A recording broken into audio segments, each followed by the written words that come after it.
turn the color of the leaf that is sitting on it at the time. Precisely. And as parents, we need to be aware of the behavior we model for our children, because if our children grow up in an environment where we're constantly flip-flopping all this behavior, it can be very confusing for children. If as children, when we were children, grew up with parents who did this, it could create tremendous confusion in us going forward, because we had seen behavior modeled by people who were our creator, the people who raised us. We think of those as our first mentors. So I think that maybe it's important for parents to understand that they need to model self-trust and how to earn self-trust in real time, in an honest way, by having open conversations, appropriate eye contact, encouraging clarification, offering and seeking without fear, offering unconditional love, and helping children tap into their strength, so that even if we are unhappy on certain levels as parents, the children we raise can have the skills to seek mentors who can help them fulfill their potential and then make their own promises to themselves for their own sacred journey. Would that sound about right to you, Dr. Cohn? Absolutely right on target. I would add just two minor points. The first is that learn to read the behavior of the person that you're impacting. Mm-hmm.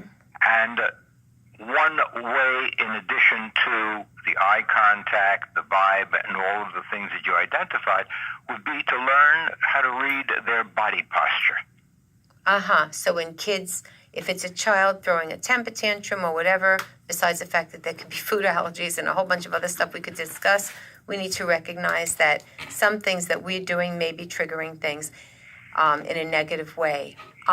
You've made so many important points. Is there one particular takeaway, or you just want to leave it as a package before we get off the air? The only thing to take away here would be that all three steps must be in play, must be accomplished for an effective behavioral change to actually occur. And if all three are not done, and they have to be done in that order, if all three are not done, you will not end up with a behavioral change. Excellent. So then self-reflection and understanding what initiated or what influenced our first choices would be a big part of that. I appreciate your taking time, and thank you so much for being my guest this morning on WPWO 103.7 FM, Pulling Public Radio. Dr. Cohn, it's been a pleasure having you as my guest. I think it's been my pleasure to be one. And being kind and true to ourselves, being our best selves, and before we speak, filtering it through. Is it kind? Is it necessary? Is it true?